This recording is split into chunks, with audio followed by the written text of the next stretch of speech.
Welcome to the Downtown, brought to you by Arlington Citizen Media. I am Rody John, and today we talk to Jesse Spradlin and Chris Raspante with the Vintage Yell. We talk about everything about how they got together, playing live shows, and about their upcoming show on June 11th, which is this Sunday at the Black Box. It is going to be a great show. If you haven't seen or heard of the Vintage Yell, you are going to be in for such a treat.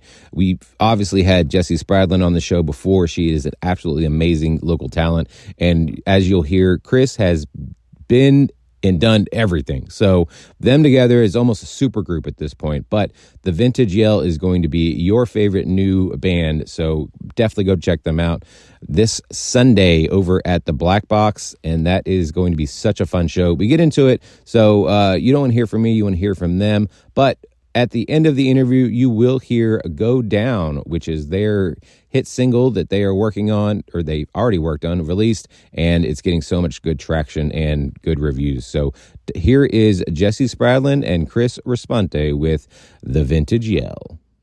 I am here with the band The Vintage Yell. How are y'all doing today? Doing good. Great. Now, for people listening, please say your name so that way people know who you're talking to, and so that way they know which voices are which. I'm Jesse Spradlin. And I'm Chris Raspante. There we are. So, we've had you on the show, Jesse, before. Thank you so much again for coming back. Yeah. So, how did this whole band, group get together? Like, what's the origin story? Well, the short story is Chris. Chris is also an amazing producer and engineer and musician galore. So someone suggested him to me when I needed somebody to mix and master some tracks for me. Okay. And it just kind of evolved from there, and we really had good musical chemistry and got along, and one thing led to another, and at the beginning of this year we decided to start a band. Very nice. Yeah, so you kind of touched on it. Can you all both go into what your musical backgrounds are, so that way people kind of also have a better idea as to where y'all all are? Yeah, sure. You want to go ahead, Chris? Yeah. I was born and raised in DFW. Nice. And then, just grew up loving music and, got into my parents' record collection and all that stuff, And then when I was old enough, started playing drums and then guitar and all that stuff. And I was in bands all through the 90s, just cover bands, when grunge and all that stuff was big, and when you could play just guitar-based rock and roll, and that was what was on the radio. Right.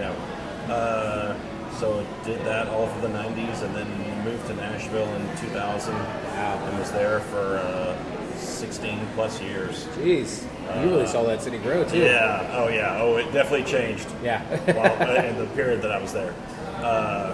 And then had an opportunity to move back, and so moved back here, and just been doing all kinds of different stuff musically, and met Jesse, and I was finishing up with another band. I was, was going to be leaving that band, right, and wanted to do something different. So I actually texted her one evening, and I was totally thinking, she's never gonna because we'd actually just got through. I'm finding out new information. No. I think it was close to New Year's Eve, somewhere around there.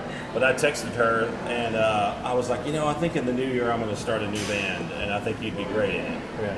Just throwing it out there, and shoot your shot. And there might have been an adult beverage in my hand. Seems accurate, yeah. I'm getting the inside scoop now. Yeah. It all makes sense. Not that I was clouding my judgment. I'm kidding, And, because we had just finished working on her solo piece. Done one and then did another one from scratch. And so I was thinking she was totally going to say, oh, that's sweet, thanks, but I'm actually, pushing my stuff and, don't have time for that. And she texted back, yes, exclamation point. And so I'm like, all right, we're going to start a band. Nice. And so we did. Yeah. And I will brag on Chris a little bit. He's being a little modest of his musical background. He's played The Tonight Show with when Jay Leno was on. He played the Grand Ole Opry. The old one or the new one? Or both? Both. Oh, wow. Yeah, so he's played for some major artists, and he has a lot of experience and the chops to back it up. So, but to answer your question about my musical background, I just grew up in a musical family. Everybody sings, plays, writes songs. I wrote my first song when I was 13 on a little baby Yamaha guitar. It started off about being like a boy in my 5th grade class, and then my parents started listening to it, and I changed it to a gospel song. So there you go. It changed real quick. Torn between two lovers.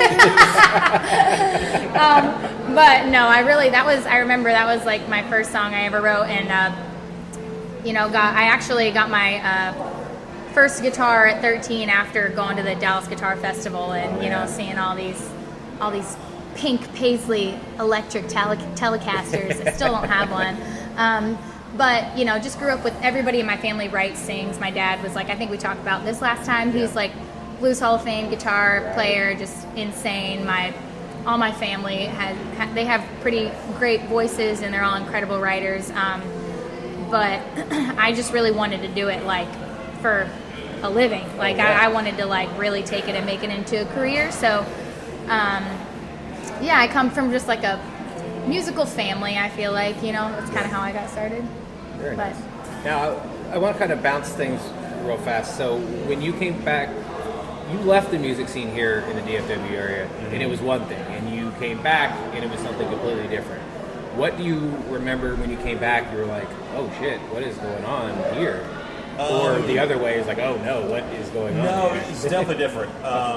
When I was here in the 90s, it was a lot of cover bands doing the stuff, like I said, that was on the radio and all that, and which was fine. It was fun, and at that time it was, you could actually make a living, in a lot of clubs and a lot of bands, and there wasn't much of an original scene here. Yeah. There wasn't much of the Texas scene, the Texas music scene here at that time. There were a few, but not like it is now.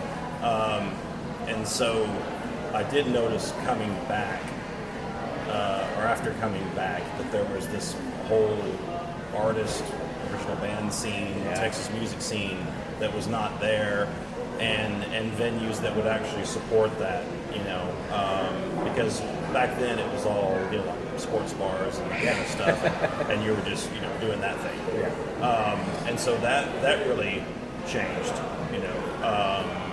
and people wanting to record and making their own albums, so that was definitely for the better.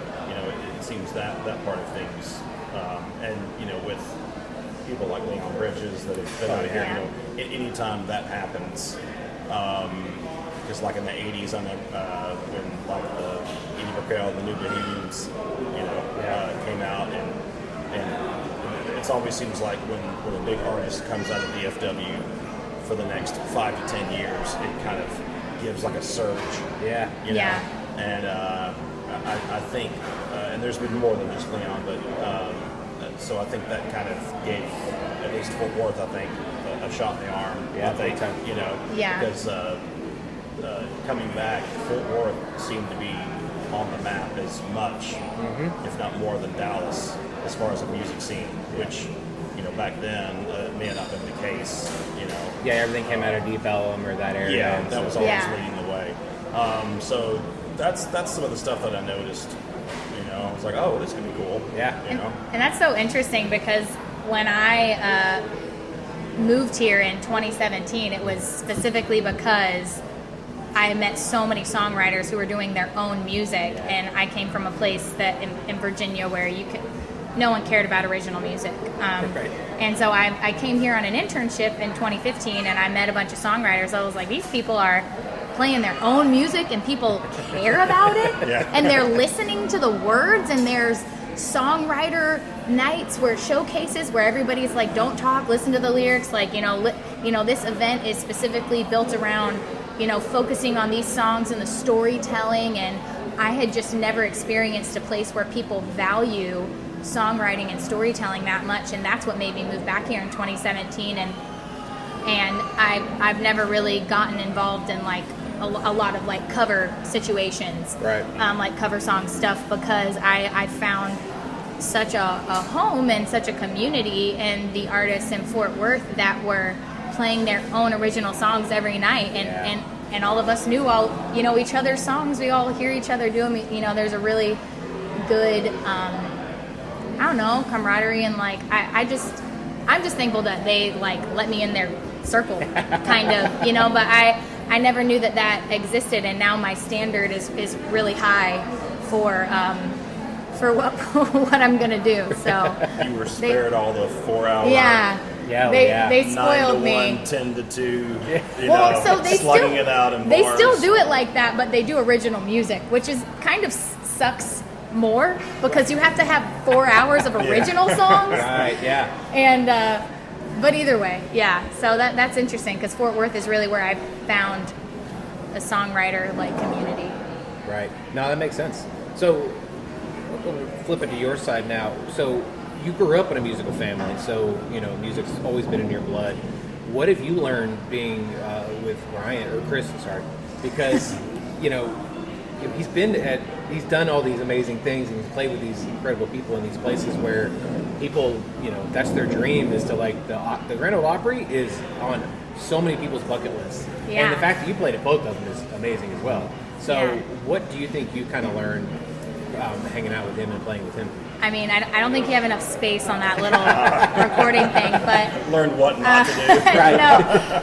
No, I will say I am a good student. I like information, Yeah. but Chris teaches me a lot about like industry standards, like gear language. What spiking the stage means. What it means when you say go back to the diamonds. How to chart things, how to read charts, just a lot of like logistical, like really good, like he's just has so much knowledge about like the industry and music in general, just to like very practical knowledge that's super, super useful just from all the time that he's invested into this. And so I learned a lot of things like that. And then I think we're kind of learning together like what it means to be an artist in the way that you want to be an artist, and just kind of making decisions about like how do we want to represent ourselves, what kind of shows do we want to do, what's the how do we put our best foot forward, how do we be unique and different and also remain authentic and genuine to who we are. Right. So I think, and you learn, like, just as being in any kind of like partnership, you learn how to communicate, and you learn how to express like, well, what's important to me, what's important to you, and how do we do that together. And I think that so far we've had a really good dynamic of just being able to like be honest with each other and talk about what we like, what we don't like, and we don't always like the same thing. We have to talk about some stuff, but we really like, I think we both really are excited about what we're doing and want to put our best foot forward and, invest into it with as much, I don't know, just keeping it as top notch as we possibly can. But yeah, I learn things from him every day. Like, Jesse, here's a better capo. Yeah, you need one. You need a pedal board. You need blah, blah. Like there's tons of things that he's just like, this will make your life so much easier. Yeah. So anyway. So what is spiking the stage? I'm sure people are going to be like, I have let me see if I can explain. I'm not a musician. I think it's like marking the stage with tape, like as to where things are going to be. Is that correct? Okay. Nice. Okay. Yeah. So hit your mark. When you see like X marks the spot, like all over the stage, like that's spiking the stage. You're welcome, internet, for that information. Other musicians listening are like, well, duh. I didn't know that. People who don't are like, oh man, I learned something today. I take him to good coffee shops. It works out. Yeah, we're even. Yeah. Barter system. Now, the name, the Vintage Yell, where did it come from, and what were some of the names that didn't make it? Oh, wow. You want to answer can tell you exactly. Okay. I remember driving down from DFW down. I think I had some kind of like corporate gig or something, just a one-off down Austin, San Antonio, somewhere down south.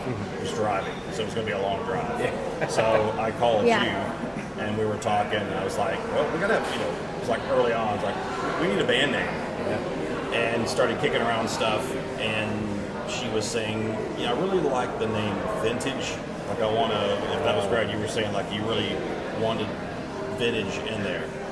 So then it was like, well, how about, what things could be vintage? The vintage, just kept going with stuff that made sense, stuff that doesn't make sense, and then the vintage yell came from kind of just honing it in, and it's really more about, or like we've said at shows, like if you've listened to an Otis Redding record, or James Brown, or Janis Joplin. I mean, any of those, that's, to me, that's a vintage yell. And then, so it really just came from that. I mean, truly, I think for about 2 to 3 hours on a car ride, just kicking around names until it was just. And I think you didn't like the word yell. At first, I did not. I felt like it was too aggressive. Yeah, it's like, that's so aggressive. That's so angry and aggressive. And I was like, no, but it can be, like the singing, the yell singing. And it was like, oh, okay. Yeah. Well, that's cooler. The longer we've had the name, the more us I feel like it has become. Yeah. It's like, sometimes when you like write a song lyric and you don't even realize, how true it is until you like experience it again or something. It's like now that we've been, putting, our feet to the ground and all of the ideas we had about this band, it really has like, I feel like that's what we are. We're like a vintage yell. Like we're a new band, but we both have a real like soulful vibe and a real like authentic, organic, Americana roots type, place that we're both coming from. Right. And so it's kind of like we're just being a modern yell, if you will, of those sounds. And I think names tend to, you tend to kind of surpass them as far For as sure. Yeah. Because you can think of tons of bands where you're like, if you really like focus on their names, like they're actually called, or like the Beatles. Like what Yeah, is Fleetwood Mac? Yeah. Is it a sandwich? Or just- like I don't know. Yeah, what's the Hives? Yeah, It's a who medical knows? thing, or- Yeah, or it's White all Stripes. these, I mean, come on. Yeah. or bands that are like names of cities or states Yeah. or whatever, where you're like, when I think of them, I don't think about the city anymore. Like Yeah, it's for just their sure. name. Yeah. But if you really think about it literally, it's like, oh, okay, that is what they're called. But hopefully, the goal is to your name kind of surpasses that and just forms into, or just melts into what you are. It's just Into part the of our identity identity and our Yeah, vibe, yeah, versus just being like dissecting, each Yeah. word in the name. Yeah. So, No, that makes sense. Yeah. Now, you guys released a single, Go Down Swingin', which is fantastic. I was listening to it on the way over here. Thank you. How many others are y'all working on? Because you guys are also doing live shows, which we'll get into in a second. But so about how many songs do you think you guys? We surprisingly and fairly quickly came up with a 2-hour set. Wow. Not long after starting, and a lot of that was necessity, and a lot of that was also she has a lot of songs of hers that were solo songs, and I had done a couple of records, of original stuff on my own, and so we were able to, kind of look at each other's catalogs and go, well, those songs would be cool of yours to do with the band if we kind of, bandified them, and then same vice versa. So we did that as kind of like, to get kind of a skeleton of songs, and then we immediately started writing as much as we could. So we've written a handful of songs together, and then took songs of each other's and kind of reworked them, and so we're now working on a record that hopefully before the summer is over we'll have like a 10-song album of original material. Then you get to have a record release party. Yeah. Which we are having the party on June 11th. Okay. I don't know when this is coming out, but It'll come out before June. Okay. Yeah. And that is it's not necessarily a album release party, but it is a like thank you to the fans, just a gift to everybody out there. Like, hey, it's free. It's a free show. We're putting it on in Arlington. So where's it going to be at? The Black Box. The Black Box. Oh, Black Box, nice. Yeah. Right I was there. wondering what was going on with that place. Because It's still it's a really cool venue. You wouldn't think it from the outside No, because it it's does just a not. black box. But I think that's by design. And then you come in and it's like, wow, there's a big old sound system lot and of room in lights that and all place. that. Yeah. So we wanted to be there because it's in the middle of everything, and we can control the sound and lights than rather than just going to a venue and just kind of being at the mercy of whatever is there. And so we're having an opener, and we're having there's going to be bar and food and probably activities and door prizes and snacks. Yeah, but so June 11th, doors open at 6:30. There you go. It is on a Sunday because we wanted a lot of our musician friends to come hang, and it's 'cause hard that's for the them to biggest do. thing. Right. Yeah. They're busy Is easily. people are like, Friday, man, let's come see you, but you're always playing on the weekend. And I'm like, So I'm like, here you go, Sunday night. You should be able to come. So it's like you said, it's a free entry, so anybody can come. I don't really know what the capacity of that place is, but Let's say 2, we're 3, maybe. we're hoping for a full house. Yeah. So Yeah. everybody come. It's a free show. If you haven't seen our the Vintage Yell live before. We have a good show, and we're It'll be excited full to band, share it with people. Full band lights, everything. Yeah, how many other people are in the band? What makes the full band? 4. Okay. I mean, the officially the band is me and Jesse. Yeah. And then bass and drums. Gotcha. Because she plays guitar as well, so we have 2 guitars going all the time. Right. And then bass and drums. So we've got a group of guys. So far we've had about 2 people per instrument. Oh, cool. That have kind of like switched out because Yeah. not everybody can make every show. Yeah, I'm sure other people are in multiple bands Yeah, as well. So Yeah.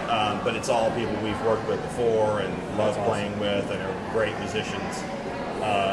So it's worked out well. We've knock on wood. Every band show we've done so far has been great. It's been a lot of fun. Yeah. The crowds have been great. We've been, the reception has been really good. So we're just really thankful for that, and just lucky, and just want to keep it going. Just want to keep the momentum going. Yeah, I was going to ask, how are the shows going now that you guys? Because I imagine first you have to get through the hiccups of learning each other when it comes to songwriting, and then being on stage, learning each other again, because that's a completely different animal. There's and then, a lot getting of the groove. mechanics. Yeah. Mechanics. And I'm just jumping. Go for it.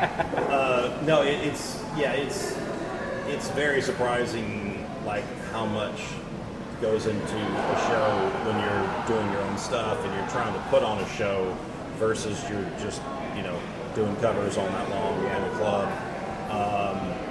It's just a whole different thing that you wouldn't think of, like song orders and tempos and keys and even like feeling like, we need to write a song that's like blah blah blah as far as tempo or whatever, or just vibe, whatever, because we really need something here. 45 minutes into the set, we could really use. It's like putting together a puzzle, kind of like what fits where, but.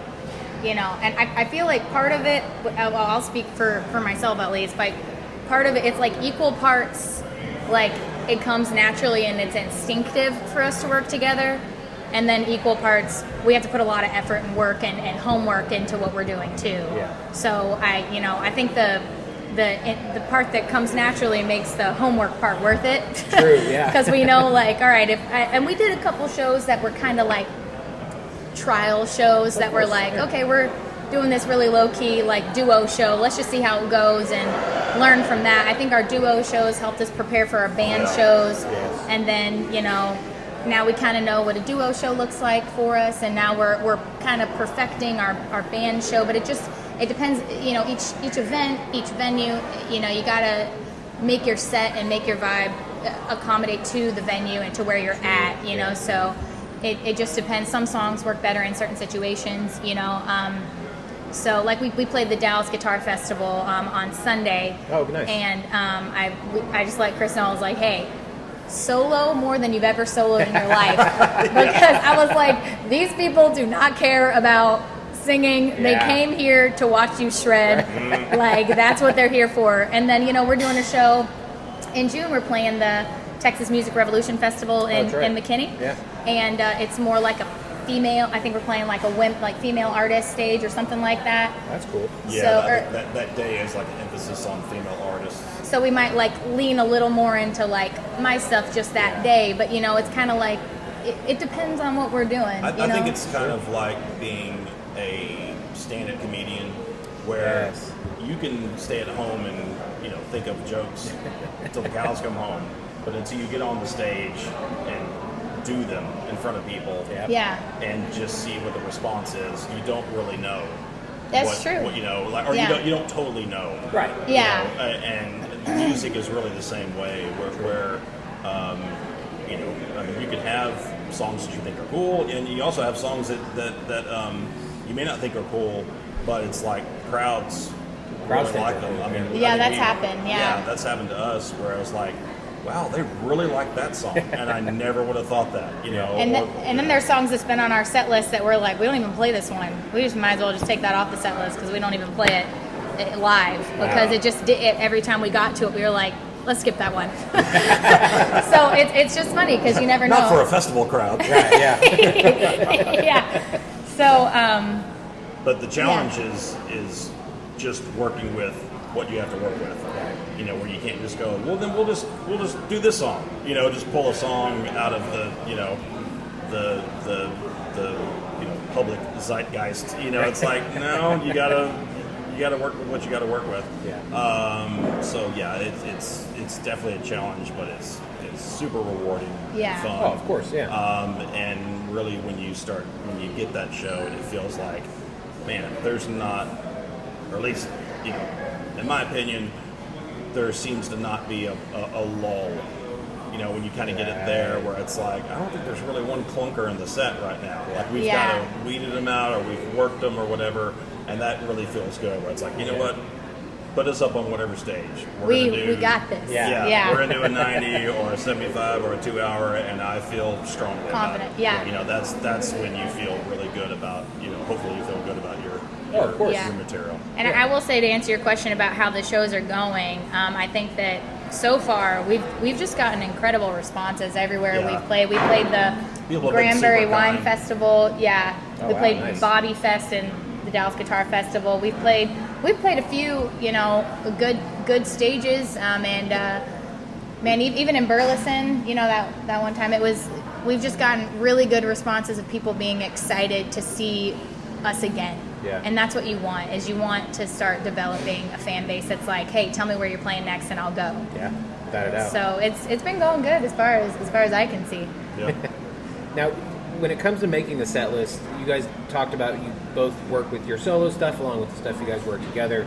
Do you kind of weave in any covers at all, or do y'all just stick to what you guys have done originally? Yeah, we do a few selectively.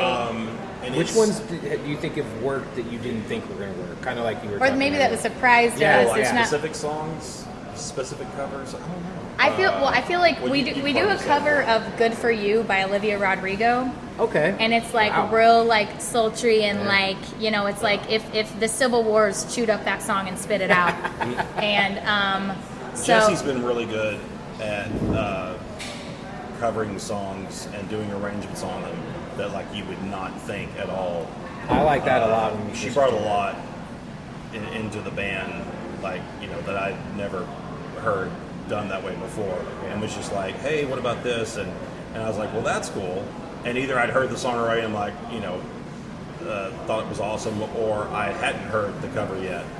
And I'd go back to the original. I'm like, that's what that song sounds like? Because there were several where I was like, that the way you're doing it. I mean, from a put my producer hat on. I'm like, to me, that's the way the song really needs to be done. Yeah. Like if somebody brought this to me, he's like, the artist got it wrong the first time around. Jesse got it right. No, Roseanne did that one cover of. I forget the song, but it's like their lover dies and like yeah. You know what I'm talking about? But the original is a super happy, upbeat song. But the Pearl Jam did it. Well, here's an more example. solid. I guess I'll throw somebody under the bus. What do we care? They can't do anything to us. No. The Chris Stapleton written, but the Steel Drivers song called "If It Hadn't Been for Love." Okay. Which is it's a good old murder ballad if you haven't heard it. If you remember those back in the 20s and 30s, where it's a jilted lover is going after the other one. Don't cross me. Yeah, No, don't cross me, or you cross me, now you must pay. But yeah, so and that song originally is like a pretty fast, upbeat. Bluegrass like kind bluegrass, of, yeah. like train beat, Right. Like type song. But the lyrics are just like so somber and like dark and just kind of almost like melancholy, and they're looking back on what they did and they're sad about it now. And she brought it to the table being like this really slow, swampy, just New Orleans-ish kind of that. Just very bluesy, jazzy, and I was just like, that's how that song should be done, like always. Yeah. Like I can't hear that being done another way, and so that was a good example of like, yep, you hit it on the head there. That's what it should be. So it's been fun to do some songs, and then the Olivia Rodrigo, Good For You, that's another one. And then She Loves You is a cool one too. Yeah. The Beatles, we She do a Loves You, cover same of thing. the Beatles, She Loves You, but it's like it completely seems like different. it's always fun to take a fast song and slow it down. Of course. Yeah, for sure. Yeah. But yeah, so She Loves You and If It Hadn't Been for Love and then Good For You, those are all that we do. And We do Ophelia by the band Yeah. sometimes. Okay. Yeah. But that one we pretty much do pretty close to the original, Yeah. But all those other ones that we're doing our arrangement on, it's very surprised but not surprised how well they went over as far as people digging them. Yeah. And most people, they haven't heard them before. They definitely haven't heard them that way. Oh, for and sure, so it's yeah. like you're asking a lot from people, Yeah. especially like at a festival where you just gotta throw it out there. Yeah. And people just tend to take it like just take it at face value, which is cool that Right. they're digging Yeah. it and grooving to it. So that's probably been musically the most like pleasant surprise, I guess. Yeah. That we've had. Yeah, you know. and I'll say I had like she was either early 20s or teenage girl come up to us at the Granbury Wine Festival, and she was like, I cannot believe you guys covered Olivia Rodrigo, and she was just blown away. And there's another show we did, I saw a 10-year-old girl like mouthing all the words to the Olivia Rodrigo song, and it was just like, it's cool because it's such like there's certain things like, although our name is the Vintage L, I think in regarding covers, we have been taking more like really modern pop songs, like he even covers Harry Styles songs sometimes, and we say we add a little bit of gel on it, and so then make it our own kind of thing, and so it's kind of cool also for our fan base to connect with people that otherwise maybe wouldn't have connected with us, Right. And the gender reversing. Right. Oh yeah, that's cool too. Yeah. Where a lot of times she'll sing a male song and I'll sing a female song. Yeah. Because it just, to me, it can instantly make it more interesting. Of Yeah. course. It's like, well, it's not super interesting if she's going to cover Adele. Right. But if I Yeah. sing Adele, Oh yeah, that's then- true. then, He does cover an Adele song too. Then it's like, I roll it in the deep. Oh, yeah. But it's we do our own thing, Yeah. Once in a while we'll pull it out, but it's like, well, yeah, if you do it, it's just kind of like another Predictable. band doing, Yeah. But if I sing it, then all of a sudden it's like, oh, okay, like I'm listening. Yeah. Yeah. Go on. Yeah. We tend to not do as many covers in our like shorter sets, but Yeah, that makes sense. for Yeah. sure. And in a 2 hour, we may do a couple. Yeah, not very many. That's amazing It's that you guys have that much material that you don't have to. It was. I think I even told you like up front. a lot of that stuff was like just not thinking too much about it and just kind of necessity where it's like, okay, we just formed this band and in a month we're going to have a 2-hour show we got to do, you know. So we need 2 hours. So hop to it as far as like, you know, getting all the material together and writing stuff. Looking back, we were probably crazy, or biting off more than we could chew, but Still are. yeah. But the thing is, that's kind of been a theme that's kind of pushed us as far as just not overthinking it and just like doing it, like setting a goal or just having a goal or an event or something, a show that's like, okay, in 2 weeks we're going to be doing that. Yeah. Well, we better do everything we need to do for that quick, you know. Yeah. And then you wind up pulling it off, and you look back, you're like, why did we, you know, You're just like an out-of-body experience. What were we thinking? But it's really helped as far as just getting things going and just not over planning, overthinking, kind of getting, you know, the whole paralysis by analysis, you know, that old, you know, adage. And it's really, it's I think it's really helped us to just get stuff done. Yeah, it kind of propelled us. Yeah. And so that's really been a big theme for the band. Yeah. It's just like, just do it, just get it done.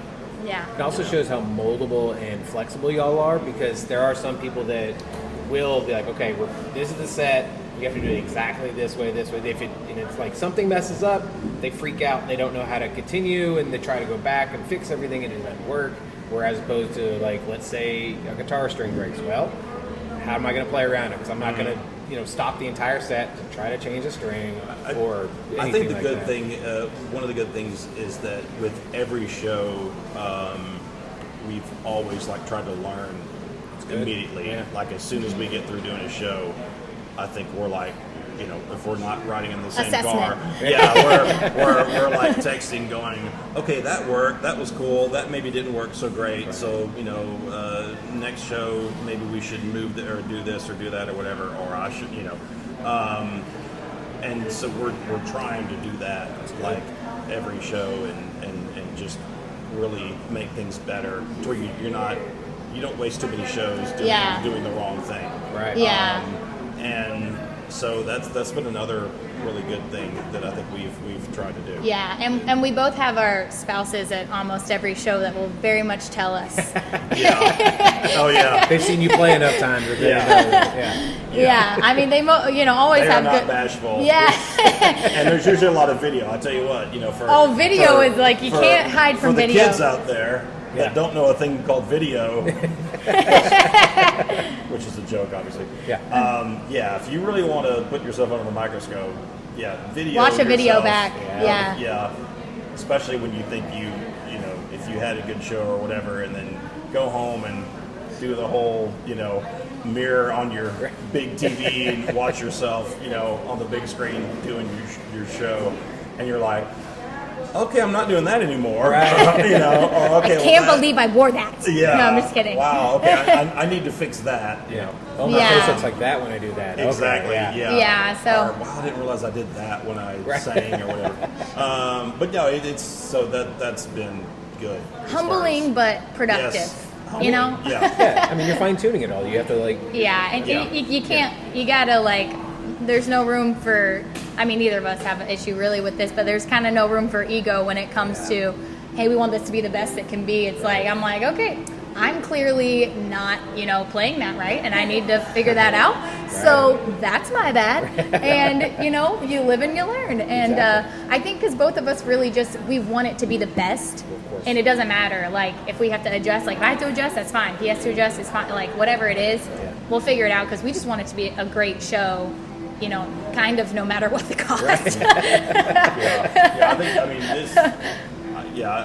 I think our band, our partnership is probably the most egoless thing I think I've probably ever been in. Which in music is hard to find. Yeah. Have you ever been in a band with a girl before? Yeah. and believe me, you know, in the past, I probably, you know, didn't do a good job of you know, helping that situation out as far as having ego. Whatever. But hopefully, you know, in my older age, but no, More experienced. Yeah. But no, it's we really do. We don't bring egos into the band. I mean, at least I for sure. I know she doesn't. And it's all just about whatever's best, whatever's working, whatever, you know. I mean, because there's been times, both of us, it's just like, you know, well, you sing this one, or you do that, or you know, we're not. I think we, like even in the show where we were worried about how many you singing versus how many are I'm singing, you know, and I mean, I never even thought. I mean, I think she thought about it. He doesn't care about it, but I'm like, Chris, this is not the Jesse show. She thought about it from that perspective, and I was truly like, it doesn't matter to me. Like, if you've got the best songs that are going to work, like, sing as many as you want, and I'll sing as many or as little, you know. And fortunately, I think they just naturally it works out. Level out, even, That's good. You know, but it. You know, or where we stand and all that kind of stuff. You know, on stage, it's like it doesn't matter. No. If it's making the show a good show, couldn't care less.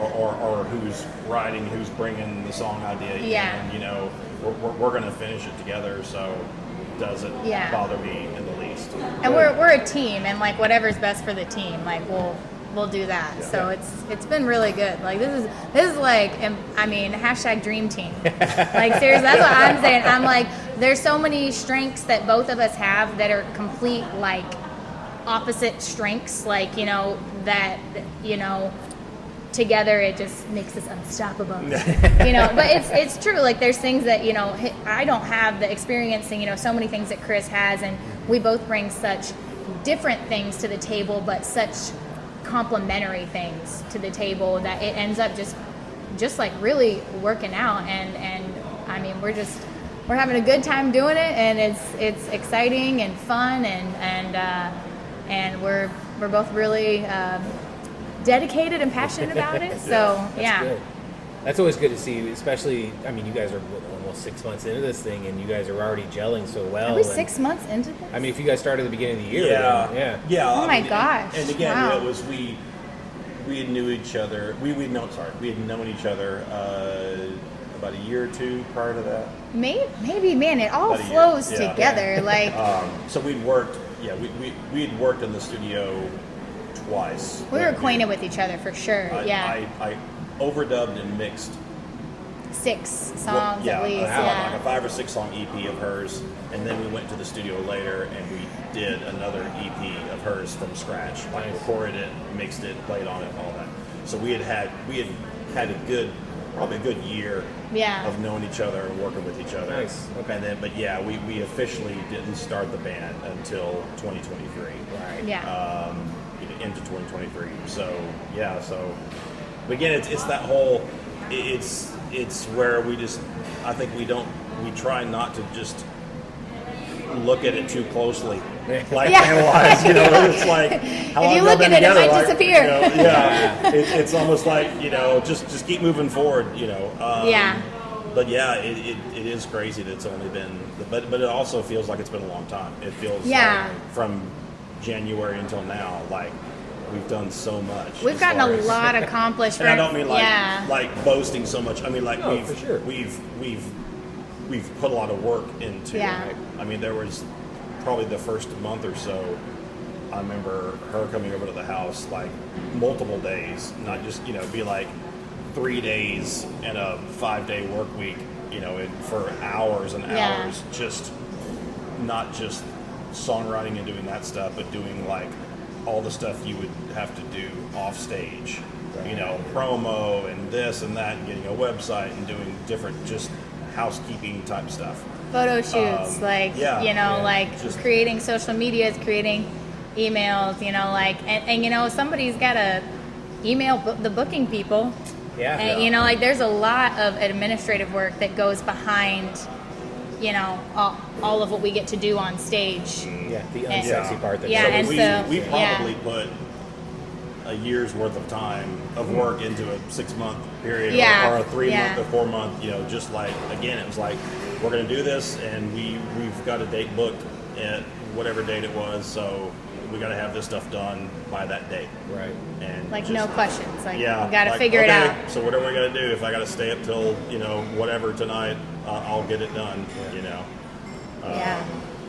Yeah, y'all's YouTube page is really good. You guys have live stuff on there. You have the actual single on there. You guys are genuinely showing that you guys are. We tried. I mean, we don't doing have to your look at thing. other people, but I mean, yeah, we're and still then, YouTube is somewhat neglected, but Don't you even know, look at ours. It's awesome. Don't even. It's like, we're- Hopefully well, it's we well- spent days doing that. We spent days Yeah. recording those videos, getting those edited, uploaded, cut, and it's.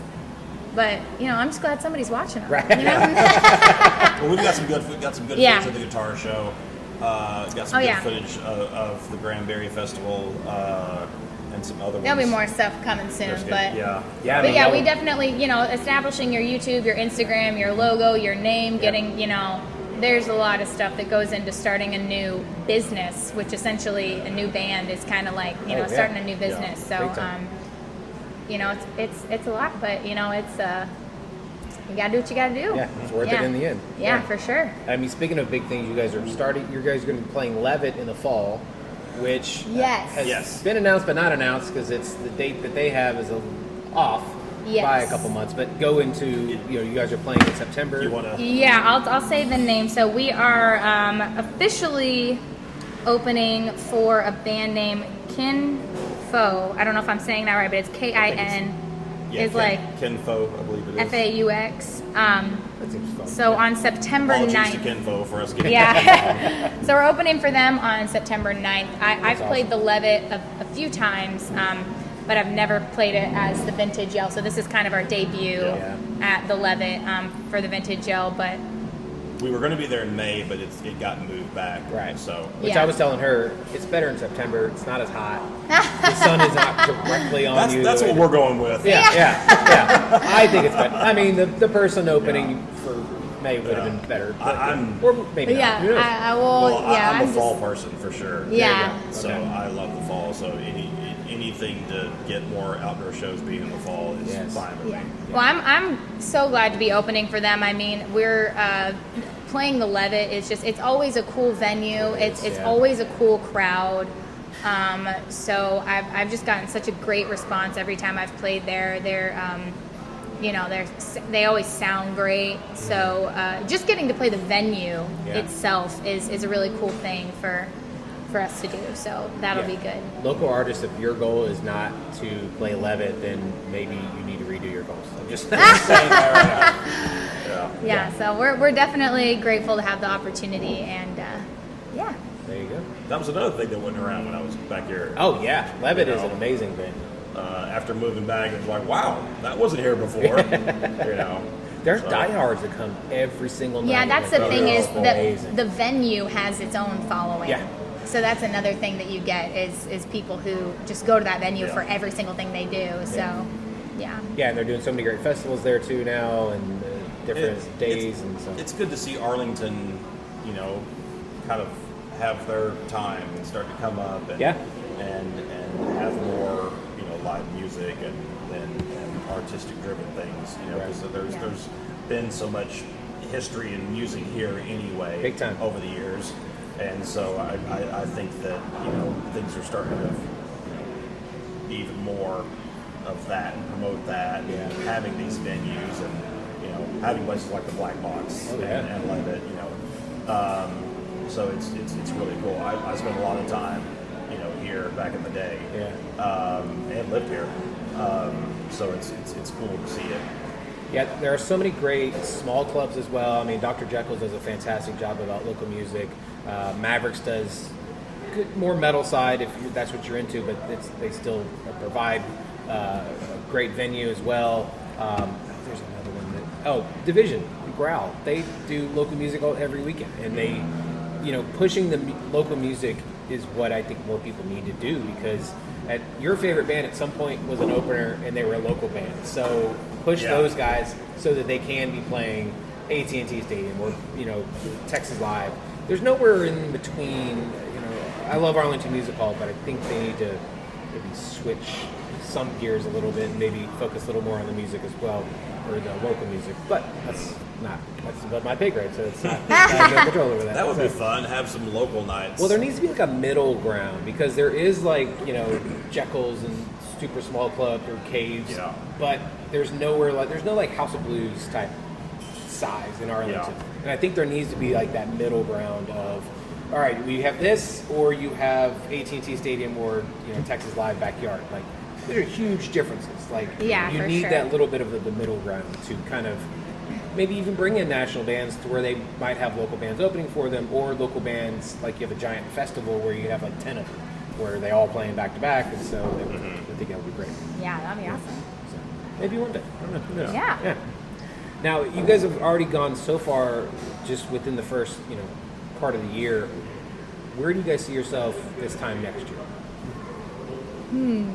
That's a good question. That's a good, I don't know that we've gotten there yet. Yeah.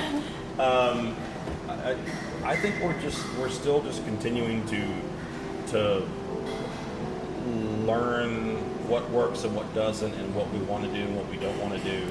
That's another thing that we constantly, I think, kind of reevaluate as far as like things that we want to do and things we don't want to do, from just a musical standpoint to a venue playing to just kind of across the board. And so I think we're reeling in a little more of or maybe focusing the target a little more, focusing on the target a little more of what kind of band we want to be, and who we think our fans might be, who are going to relate to us. And I don't even know if I can put that in words, really, but it's just because we've been. I think I'm hogging the No, you're question good. here, but it's because I feel like we worked so fast and so hard to get the gigs going, right. And then you do them, and then you kind of plateau out where it's like, okay, we're gigging now, so now let's kind of it's not just how many and everything. Now it's like being picky and choosy. Instead of quantity, it's more quality. Yeah, and For sure. Even though we didn't go, we've never gone that route yet, as far as like let's just take everything and let's gig as much as possible. That was another Not thing. our goal. Yeah, for sure. And that was another thing that I think was good and was healthy for the band. From the get go, she was telling me, she's like, I don't need to gig all the time, and I don't necessarily want to gig all the time and anywhere and everywhere. And I was like, you know what? That's kind of refreshing and cool. Yeah. Because that I think that can kind of ultimately be, a bad thing for a lot of bands starting off. You wear yourself out. Yeah, and just you wind up doing stuff that you just don't need to be doing. Kind of oversaturate your market that, people don't want to come see you all the time if you're playing True. 3 days of, Friday, Saturday, Sunday, every single weekend. That It doesn't feel as special of an opportunity to come you just to a find show. yourself getting on a conveyor belt where you're just trying to keep it going, and then like, wait a minute, which we're heading this direction, and I thought we were going to be heading that direction, Yeah. Like all of a sudden we're heading east, and we wanted to be heading, Yeah. So I think that's been, I think probably what we're doing now is just trying to detail and hone it in more. Nice. I think building a fan base too. Like we've everybody who's the people who have given us feedback. Everybody that we've played for has really dug what we've done, and so hopefully just retaining those fans and helping grow our fan base, and just kind of getting our name out there, because a lot of people know us as individuals, and so we're really trying to establish like we are the Vintage Yell. Like this is what we're doing as a team now, and so for me as like my vision board for next year, if you will, I would say like just become more established locally to where people recognize us, get bigger, better venues and quality shows, and then just we had even talked about doing a little bit of traveling regionally, playing some more regionally, so recording a record, Yeah. So and honestly, kind of putting everything we can into it and praying for a little bit of luck and a little bit of open doors and favor from people, because everything that we do is because another human being sees something in us and says, hey, that you would be good for this. So, like, it takes hard work and effort and maybe just a little bit of favor from people and developing relationships. Yeah. And so networking, yeah. Hopefully the right person will just see us and we'll keep getting, so far we've had that on like a smaller scale. And, I just hope that as we keep putting effort and work into us, that we'll just keep kind of beating down that door until we get where we want to be, which is obviously to be millionaires. Yeah. The only reason you do Because music you always make a ton of money in the music business. Yeah. Everybody knows that. for decades, almost. I mean, that goes now. without saying. Yeah. Yeah. Now Hey, more you know than what? ever. Somebody's got to be the next Taylor Yeah. Swift, okay? True. Somebody's got to do it. Yeah. Somebody's got to do 3 sold out nights at AT&T. I mean, I think a short goal would be to have everything that we're doing live be recorded. Recorded, and be out yeah, there. like and on like Spotify and stuff. That's definitely a goal that we'll hopefully have done soon, because we've done some shows where you do a song and someone comes up and they're like, where can I find that song? And I'm like, well, we'll play it again. Yeah, there's a demo of it, but it's it hasn't been officially recorded and it hasn't been released yet. Yeah. So that's a quick goal that we need to get done, and we'll get that done by the end of the summer. Yeah. And just Keep play. trucking. Just get the word and the name out. Yeah. Now, if people want to find y'all online, listen to your music, watch your videos, how can they do all the things? They can just literally Google The Vintage Yell. Go on YouTube. You can find our YouTube channel, The Vintage Yell. Our Facebook is The Vintage Yell. Our Instagram is The Vintage Yell. To find our shows, you can go to bandsintown.com and just search The Vintage Yell and click that follow button, and then it'll alert you every time that we have a show, and if we're in your area. So all the social medias and Bands in Town is how they can connect with us. And obviously follow us on Spotify and Apple Music, so you can be like the first to know when we put out a new song. So there we go. Jesse, Chris, thank y'all so much. I can't wait to see you guys live. I haven't seen you live yet, so I look forward to June 11th, right? Yes, Okay. you should totally come. June 11th, Sunday, I'll be June there. 11th. There we go. Black Box Theater. Everyone come out, check out The Vintage Yell, and thank you guys again so much. Thank you.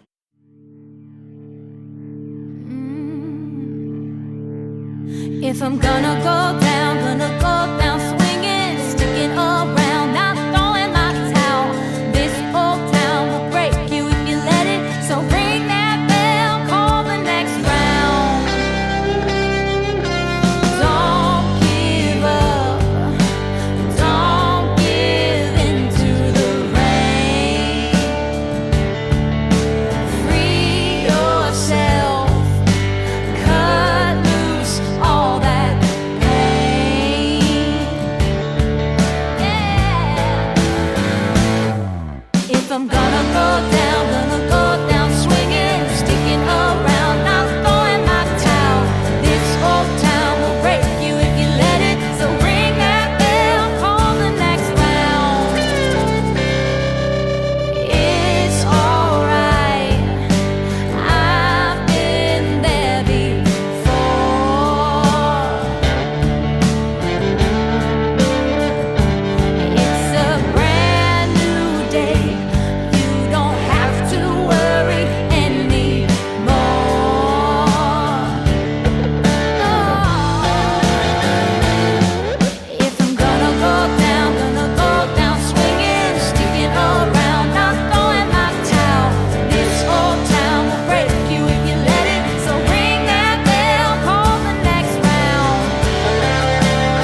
thank you so much to Jesse and Chris with the Vintage Yell. And you just heard Go Down, and, that might just be your new favorite song. So make sure to let everybody else know about the Vintage Yell, and definitely go check them out this Sunday over at the Black Box. So while you're out doing all the fun things, every Monday night is trivia over at Dr. Jekyll's, and that starts at 7 p.m. Every Monday also is open mic comedy night over at 1851. Sign up is at 7:40. Show starts at 8 p.m. And then every Wednesday over at Jambo's Barbecue, you can catch UTA Jazz Night from 5:30 to 7:30. And then every Wednesday night is also trivia night over at Division Brewing, and that is from 7 to 9 p.m. And then also definitely make sure to check out our social media. Every Friday, we let you know all the fun things to do and see on the weekends here in the beautiful city of Arlington, Texas. And if you have any thing you need to promote, if you have anybody that you think should be a great guest for the show, or just something that you want us to shout out, let us know. Send us an email. Send us a DM, slide into our DMs. We do answer them. So, definitely make sure to do that. And while you're doing all the fun and local things, make sure to eat local, drink local, and go rediscover your city. Tag us and send those pictures over to us on Facebook, Arlington Citizen Media, Twitter, ATX Citizen Media. Tag us on Instagram, Arlington Citizen Media, and send those pictures the old-fashioned way. Email arlingtoncitizenmedia@gmail.com. Also, go to our website, www.arlingtoncitizenmedia.com. Don't forget to subscribe and give those 5-star reviews of the Downtown at Apple Music, Spotify, Google Podcasts, and also hit us on SoundCloud, iHeartRadio, and YouTube.